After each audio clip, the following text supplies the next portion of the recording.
All right, so let's take a look at how to integrate again. So the integral of ax to the power of n is what? What is do? Shivish. What is integrate? Basic integration. Huh? So it will be ax, add 1 to the power n, divide by the new power plus c. Right? And whatever integral that is, indefinite, right? So if I gave you the integral between b and a of f of x, that will be integrate like normal. When you integrate, that will be capital F. So it will be capital F of a minus, sorry, capital F of b minus f of b. So integrate like normal, and then plug in b and a, no plus c. That's okay? Nice. So just for you to remember that. One quick rule for you to remember from Form 5, the integral between b and a of f of x. But instead of b to a, of course, b is more than a, right? B is more than a.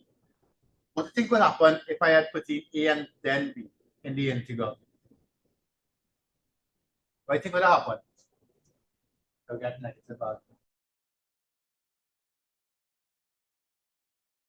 Right? Nice little rule to remember. If instead of putting b to a, I put a to b, you'll get a negative out. All right. Next integral to remember. The integral of a constant k is what? With respect to x. Kx. Right? Plus c. What's the integral of ax plus b to the power n?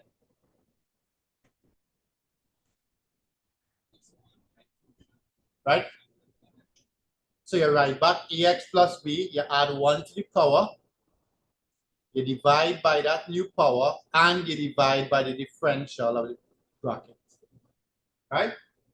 Dot dx. Right? While we're here, I could show you integration by substitution one time. Right? So integration by substitution is a technique that we can also use to integrate things like this. All right? So watch this here.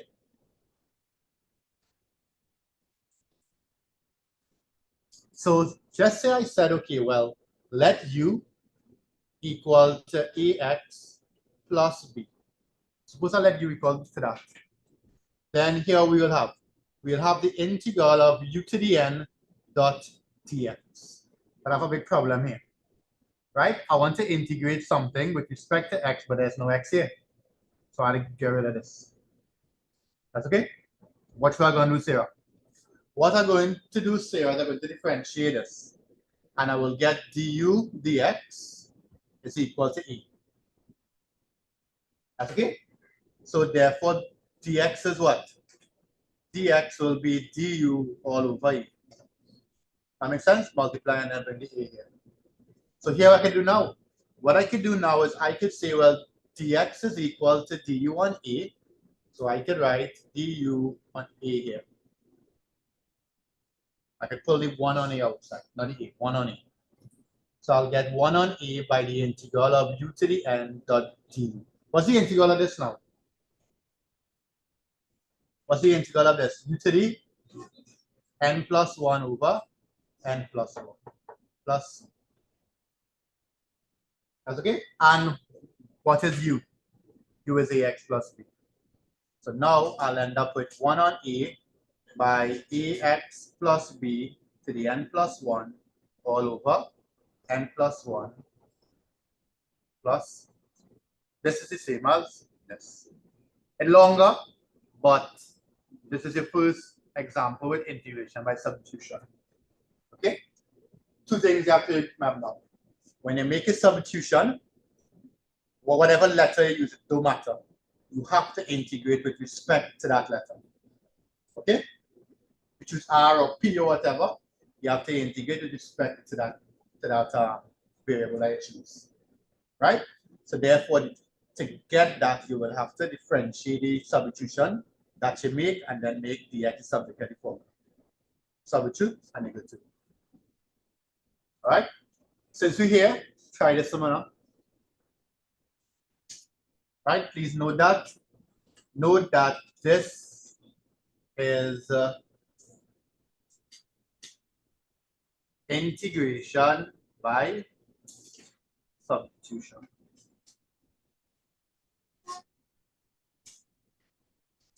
Right, try a nice example here.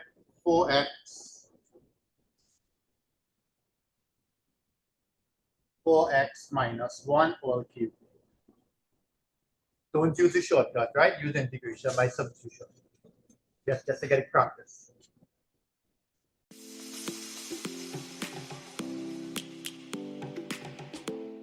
So you'll end up with u is equal to 4x minus 1. du dx is equal to 4.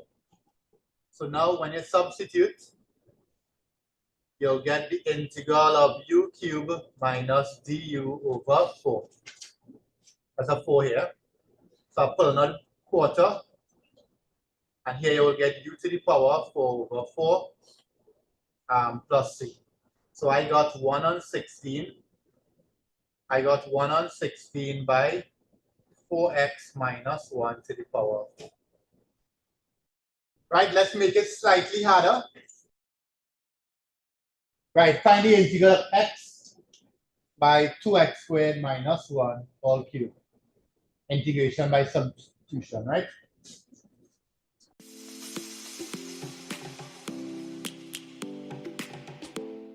Right, Shivish, what's the differential of this?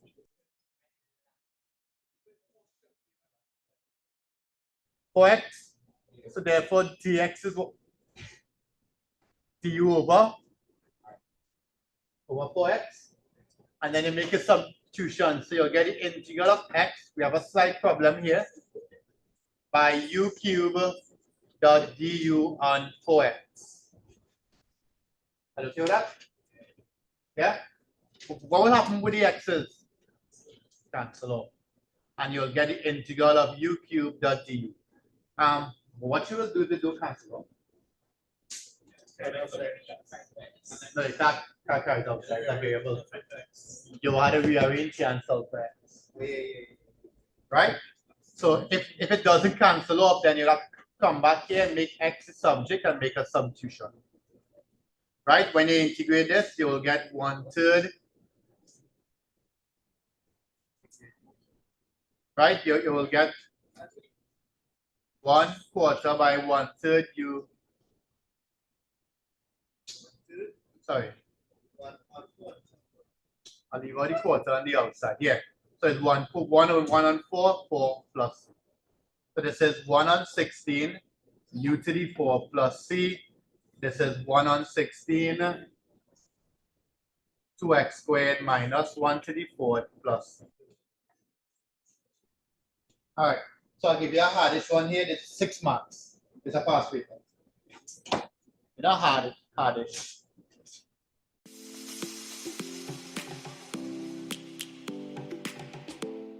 So therefore, dx is equal to du over 4x cubed. So when you substitute, we're going to get a slight problem. X to the 4th plus 2 is u cubed by 4x to the 7 by du over 4x cubed. What will happen here? Well, not everything. This will cancel with this, and you'll end up with. So you'll end up with u cubed by x to the 4. Right? We still can't integrate this as yet because we have with respect to u, but we still have x. What do I do here? Right. Come back up here now, and I can see that x to the 4th is u minus 2. X to the 4th is u minus 2. Right? So I'm taking up x to the 4th, and I'm going to write u cubed. X to the 4th is u minus 2 dot d. Okay, then you multiply it out, you'll get u to the 4th minus 2u cubed dot d. Now we have everything with respect to u, we can go ahead and integrate. right? It's the integral of 2u to the, sorry, that's a minus sign there, right? So that would be u to the 5 on 5 minus 2u to the 4th on 4 plus, and what u is? U is x squared plus 2 all to the 5. 2 over 4 is a half. X squared plus 2 to the 4. Sorry.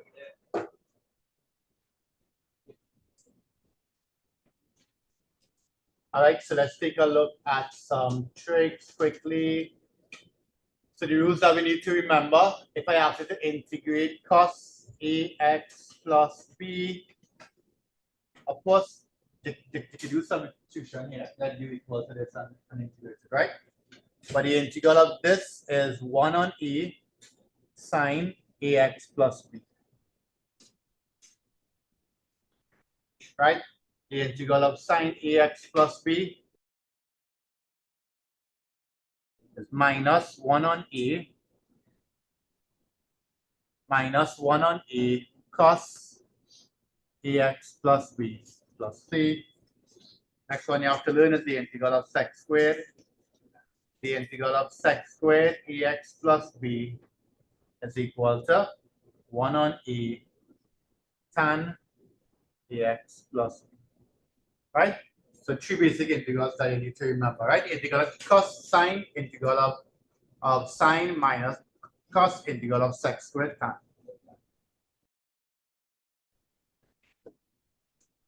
Right? The integral of sec tan x is equal to sec x. So these are some of the integrals that we need to know for tricks, right? And after this, we need to know a few applications. Right? We need to know a few applications of integration.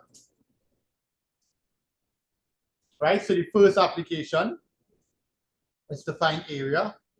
So if I give you an integral between a and b,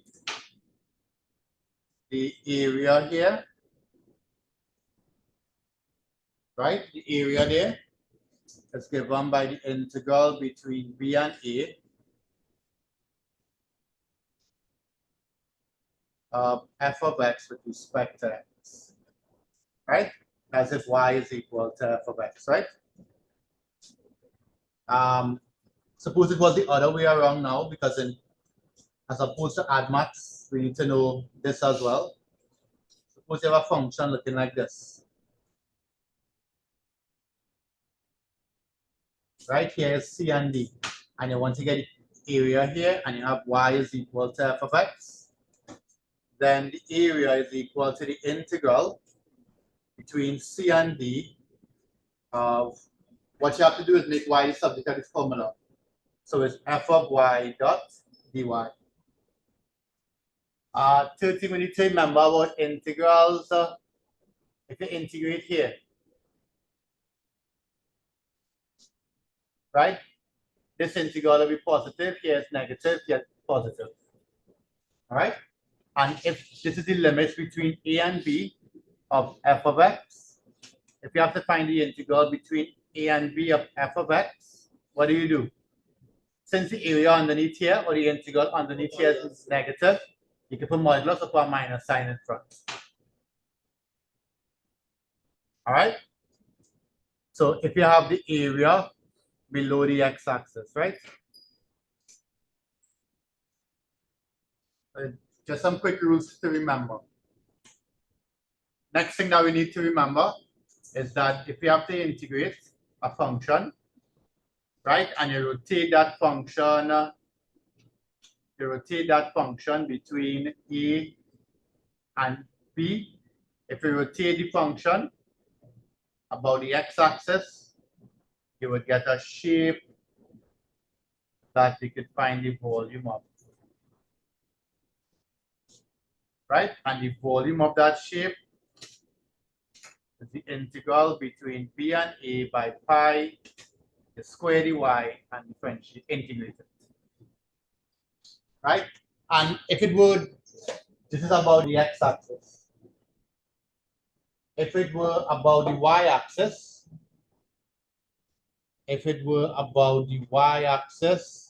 it'll be the integral between the limits, but instead, you make x the subject and you integrate with respect to y.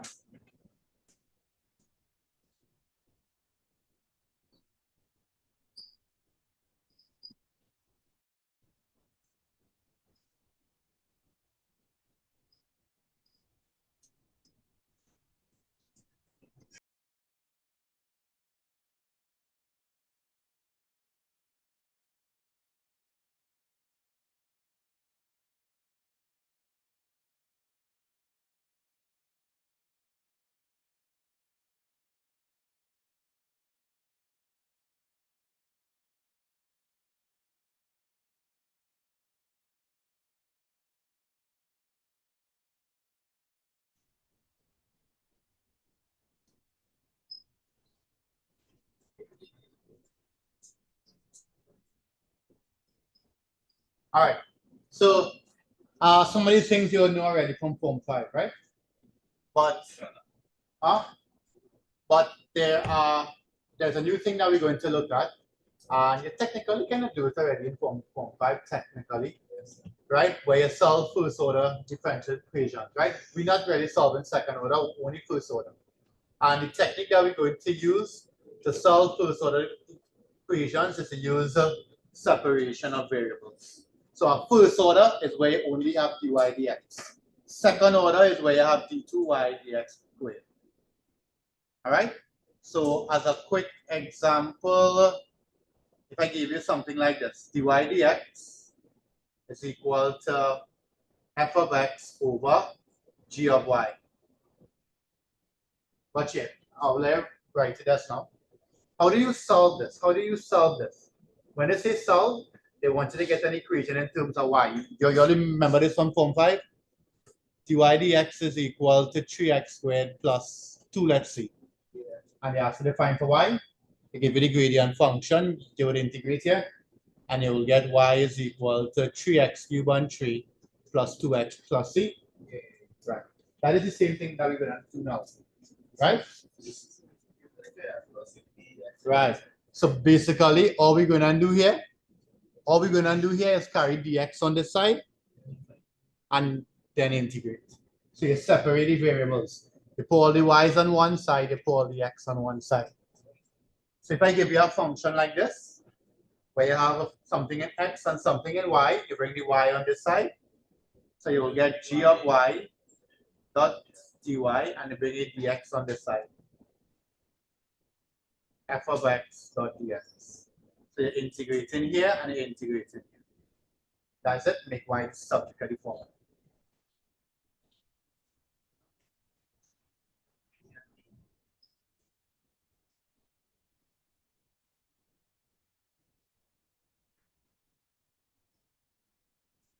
All right, so we're gonna take a look more at this. I'm not doing that today. Right? I will do questions like all these in crash course. All right, I'll do plenty of these. Plenty of the old years have these, but the more recent years, they start bringing this all the time now.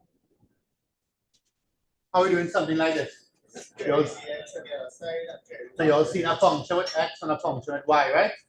So you're bringing the y on this side and you're bringing the x on this side. So you write separation of variables. Bring the y on this side.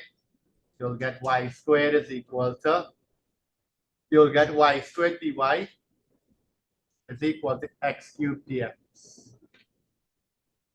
Then you can integrate here. You're integrating y with respect to y, right? So this will be y cubed on 3, right? And integrate x cubed, you'll get x to the 4th on 4. Watch this here. Sometimes people just wonder what to do with the constants, right? When you integrate here, you're supposed to have a constant, right? Let's call it C1. So you have one here and you have one here. But you would recognize in solutions that you're only writing one constant, right? When I bring C1 across here, that will get C2 minus C1, which is a constant. So Does it make a difference if I just write this? I was going to say constant K here. So you do have to write C1 here and then C2 here. Just write one constant. Because in the end, you'll still get one constant. All right? No, I don't want. I just put K. Right? And then when you reach here now, make Y the subject of the formula. So carry across the 3 and then cube root everything. So multiply everything by 3.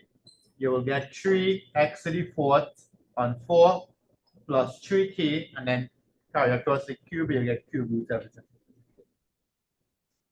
Try one here for me. Right. Sometimes they would say, well, solve the first order differential given that when x is 1, y is 0. Right? The purpose of these 2 points is to plug in y is 1, y is 0, and solve for the constant. Okay? Those are called particular solutions. This here is your general solution. It means that any value k will work. Right? But when they get a specific value, k does for a particular solution. Right now, this is a general solution.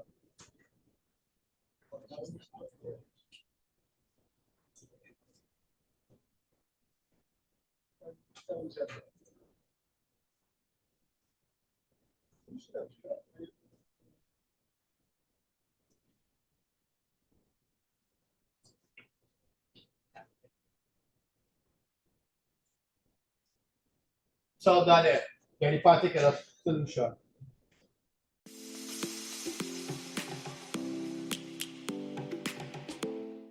Right, so first thing, carry across the cos here. Carry across the x on this side. Integrate. The integral of cos is what? The integral of sine is plus c. Right, carry across your sine, and you'll get y is equal to sine. Actually, let's find c first. So what it's saying is that when I put pi on 4 into y, again this. So that's the x value, that's the corresponding y value. Now, so that is sine, right? What it's saying is that if I have a function in terms of y, and I substitute this x value here into y, I'll get this value. So there's the x and there's the y value. If I were to substitute this value, pi on 4, into y, I will get pi on 2. So this is the x value, this is the y value. Okay? So that cos pi on 2 is equal to minus cos pi on 4. Sine pi on 2 is 1, cos pi on 4 is 1 on root 2. So c is 1 plus 1 on root 2. Okay? And then you'll end up with sine y is equal to minus cos x 2 plus root 2 all over 2. Right? But don't leave your answer like that, right? Make y the subject. Sine inverse minus cos x plus 2 plus root 2. Right? This is a particular solution. Please remember, this is a general solution. This is a particular solution. Particular solution when x is this and y is this. This time, I am not giving you the differential. You have to make it up. Try that out.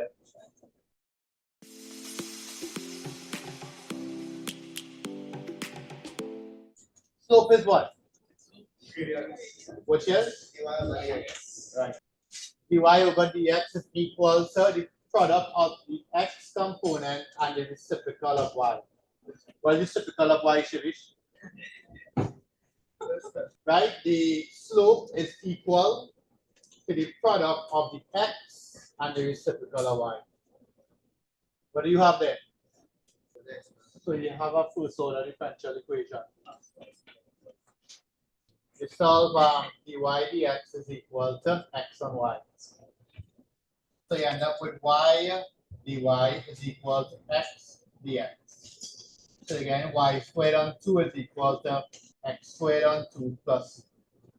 And then solve for c. C is how much? So technically, that's the end of the, I didn't do questions on the area, right? I'll do that in crash course, right?